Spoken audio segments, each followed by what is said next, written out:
Right, new rules, and that means all of us have got to study again, right? So maybe I'll be your exam guide.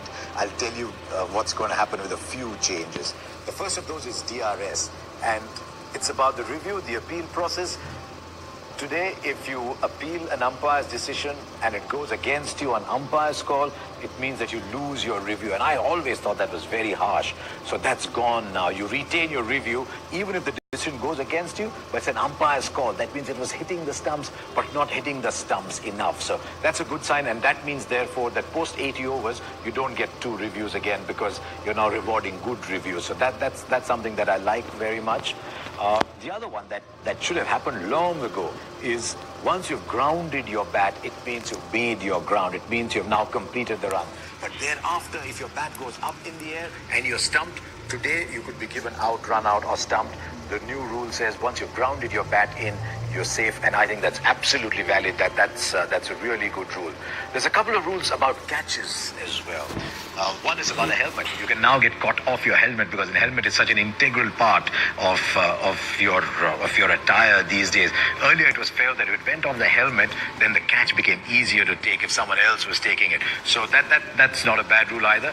On the boundary line, the last point of contact with the ground has to be inside the boundary line. It could be that you've taken a catch and then you've thrown the ball up because you're falling outside, and then you find that the catch is actually ball is falling outside.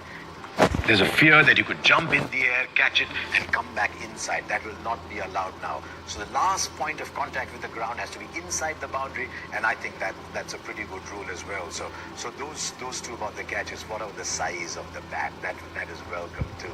I mean, you see the edges. Someone said to me once, the ball went off the middle of the edge, and that cannot be allowed. So 40 millimeters and a depth of 67 millimeters. The length and the width of the bat, that doesn't change, but it's just ensuring that the edges are not big. And the reason that is welcome is I've actually been at matches where a bowler has beaten the batsman in the air and the ball has gone for a 6 in front of the wicket of the edge of the bat. And that's not something I like very much.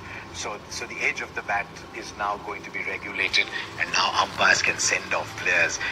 But be careful with that. If you think that umpires are now dishing out red cards like they do in football, out with you, you're playing with 9 players, 10 players. No, it's a level 4 offense, which means if there's a physical assault or if someone's actually gone and threatened an umpire, then you can be sent off. What I would have liked is the addition of cards as well, where the umpire is telling the player, look, I don't like what you're doing on the ground. Here's a yellow card. One more in the next 3 games and you're sent off as well.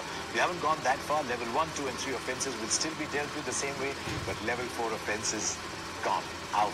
You want to punch somebody, you're not playing the game anymore. There's many others as well, but I picked these 6 because I thought these affect the way you watch the game.